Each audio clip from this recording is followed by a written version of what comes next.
So if you're running a shop, how do you interact with customers in the store? Well, it's not that difficult, but it requires a lot of common sense, which isn't so common really anymore.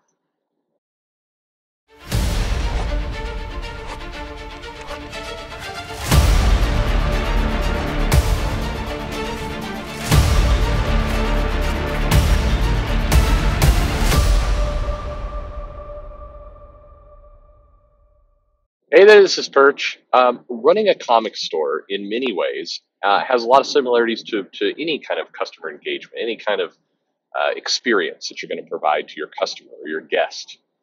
Uh, Disney popularized and when I say Disney, I'm not talking about the entertainment division. I'm talking more the theme parks division and kind of even more kind of their business fundamentals. And they popularized the term the guest. This person is not our customer, this person is our guest.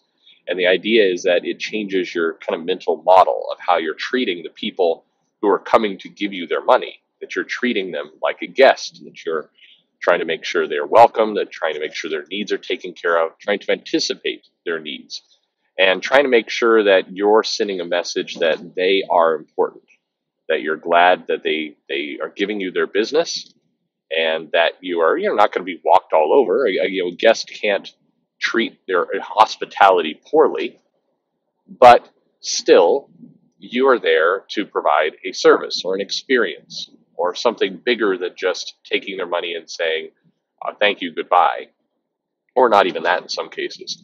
I mean, the reality is, I think in the future, we will see two kinds of shops, two kinds of kind of commerce engagement. One will be, people and that are treating their customers like guests, that are really trying to highlight the experience, that are going kind of above and beyond about, in the world of comics. If you like this comic, you might like another comic. What's on your mind? Hey, you're a regular. I'm going to greet you like a returning guest. That kind of engagement with the customer, with a guest. And the other type of shop is going to be a machine, a vending machine. If you see these kind of futuristic, the machine that can make you a drink that they have on some cruise ships, or if you go to the airport, you'll see like the Best Buy vending machine. If you've been to a Best Buy, and things have changed a little bit more recently, but if you've been to a Best Buy in the last, I don't know, 5 years, you probably prefer the vending machine. I mean, you know more or less what you want, or if you're going to browse, you're going to do it on your phone, and you're not going to be talking to somebody who likely knows less than you do about the product that you're buying. And your goal is just to get the human out of the way as fast as possible so you can leave.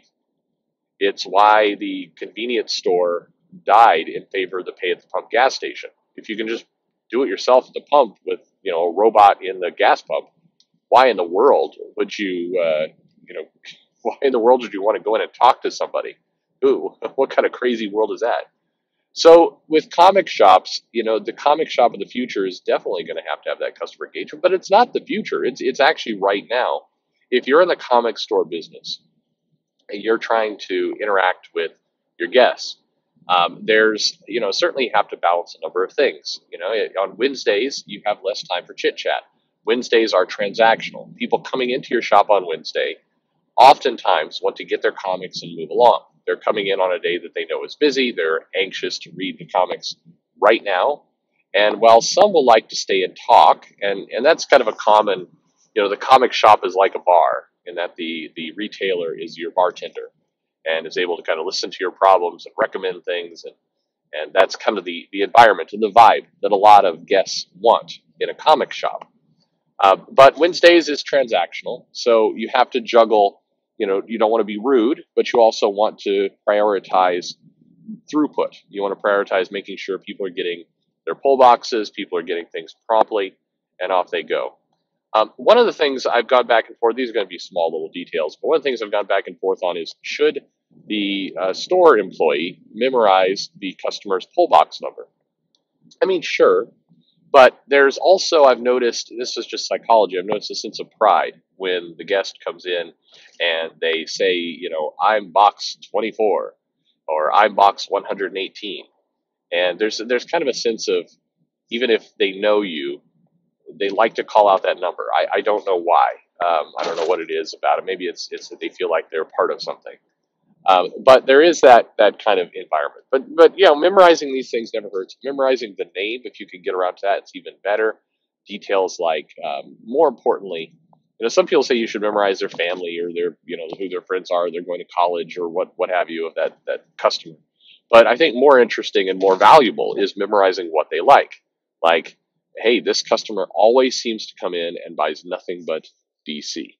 Well, here's a indie book that was done. Here's your Undiscovered Country, which has Scott Snyder. Your customer always buys Scott Snyder's books. Has talked in the past about how he or she preferred the Scott Snyder run on Batman more than the current Tom King or Tinian run. And so when Undiscovered Country comes in, even though your customer is all in on DC, being able to say, hey, I know you like Scott Snyder. Have you checked this out? Did you know this was going on over here? Helping your guest kind of jump that barrier from one company to another is appreciated. At the same time, being pushy is not. And this is a line that I think a lot of comic shop employees and retailers struggle with. Is I've heard of shops where they'll kind of slip copies of things they think you might like into the box, and that's one thing I've always recommended no on, because it's people who are, again, transactional. They are not necessarily looking at everything in their pull box. When they get home, discover that you've slipped a $4.95 comic into their box. It's not appreciated that it was unaware. If you have the stock, a good approach is have that stuff kind of set aside or have it divided inside the pull box with a paper or some kind of folder, and say, hey, you didn't order these, but I know what you like, and I thought you might want these. No pressure if you don't want them, but this aligns to what you like. That kind of thing is usually really appreciated, and it makes the guest feel like a guest, feel like they're important. I think I would recommend always the retailer, engage in conversation about comics, but be careful about the red line of assuming what your customer or what your guest like or feels in terms of the broader social climate.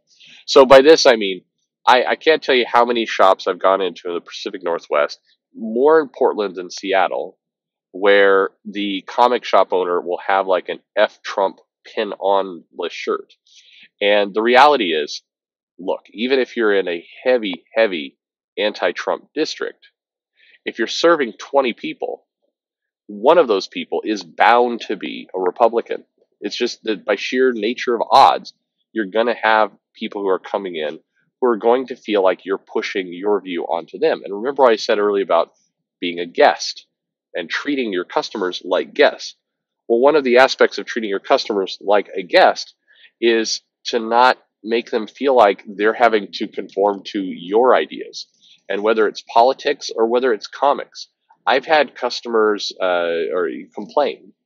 I keep slipping back and forth between the two. I've had guests complain about a shop employee who will say things like, "Oh, you're buying this comic? Yeah, I'm not really into that. I just, the writing is stupid. It's for children." And it's one thing, I think it's fine for the customer employee. In fact, it's preferred for the customer employee when asked to give their honest opinion of something. A lot of, if you build up that trust with your guest may say, hey, what do you think of this comic? Have you been reading Spider-Man ever since Nick Spencer come over? Do you like it? Is it good? Should I pick it up? And if you don't like it, saying, oh yeah, you should definitely buy that in the interest of just making more money is very negative. That erodes this hard-earned trust that you build. But the right approach is to say, if you don't like it, hey, it's not for me. I don't care for it. What do you like? Shift it back to the guest. Always turn it back to them. Give your honest opinion, but remember that it's about them and engage. Have this conversation. I think that shop employees should have conversations, and you shouldn't put a time limit on it. It shouldn't be 1 minute of talking and then get the money. It should be what's natural to the conversation. If there's not a lot of people in the shops and you have somebody who wants to come in and kind of just talk about the evolution of the Marvel universe and how it all works and what they've liked and haven't liked, and have the conversation. At the same time, I guess I would say, if you're not into it, and there are days where you go into your place of employment and you would just like to put on the headphones and talk to nobody and just enough. There are certainly those days. It's not a good idea to force yourself into an hour-long conversation with somebody about which particular issue of Miss Marvel they like the best, or X-Men, or the Hulk, or whatever it happens to be. You're not in the mood for that conversation.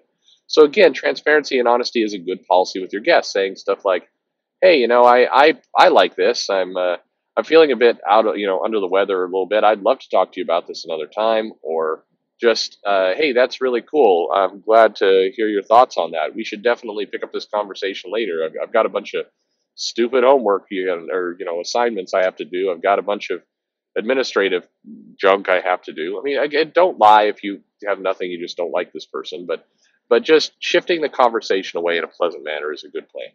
But otherwise, having these conversations is good.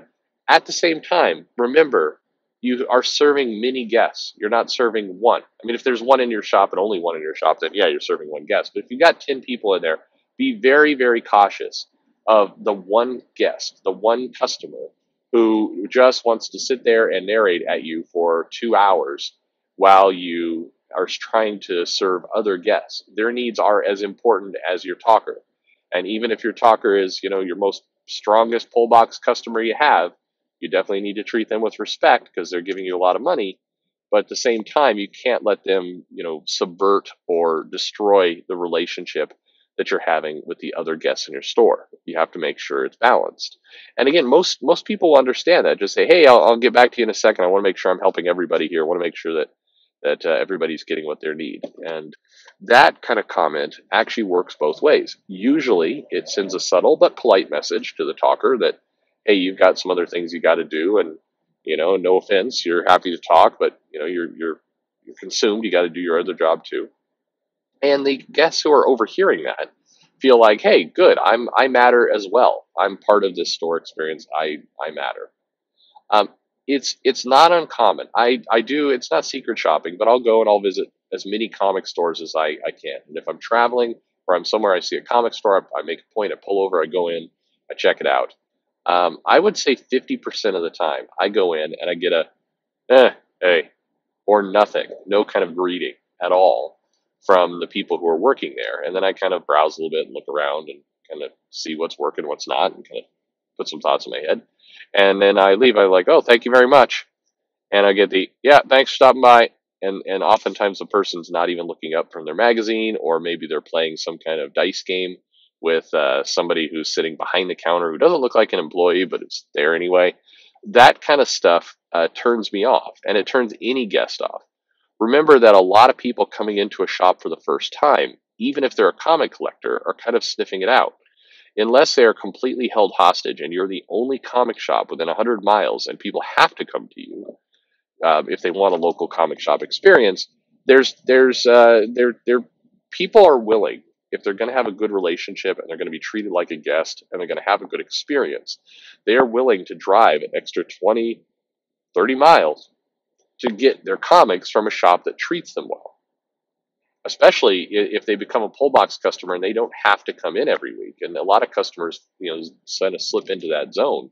Once you have people like that, it doesn't matter where your location is. I've heard lots of comic shop owners say, "Well, I'm the only comic shop in like 10 miles, so a lot of people just have to come to me." No, they don't, and they won't. So be very cautious about that. And I think when somebody comes into your shop, as much as you can, greet them, say, "Hey," don't be overbearing about it, but just having a brief conversation about, "Hey, welcome to the shop. If there's anything you need, I'm right here. I'm happy to let you know." That kind of stuff goes a long way. I'm here. I can help. I'm staying out of your way for now, but the second you need me to engage with you, I'm going to. And providing that experience, I think, is a big deal. So those are kind of the different ways, I think, to engage the guest inside a comic shop. I know I've talked about some of these topics before, but it is funny. I said 50%. It's no exaggeration. At least half the time, I go in comic shops and the complete lack of interest. There's a comic shop in Redmond that was pretty close to where I work and hang out, and the shop owner would, and it was a big source of conflict I had with the guy, would just completely ignore customers. And his perspective was, when they need help, I will help them. But until they ask, they don't exist. And most people won't ask. If you treat a customer like they don't exist, you're definitely not treating them like a guest, and they will go away quickly. Anyway, I hope this was helpful. Let me know your comments, your questions. I'm happy to answer anything you might like. Leave a comment below, like, subscriptions, whatever it is. It's always very nice. Thank you very much. And if you want to ask me something in a more quick format, I'm over on Twitter at Comic Perch. I have a Facebook account as well, but I despise Facebook. I just don't. There's something about it. I don't know. I stopped taking the drug, and it just nope, it's gone now. Anyway, hey, thanks for listening to all my thoughts, and I hope you're having a great day.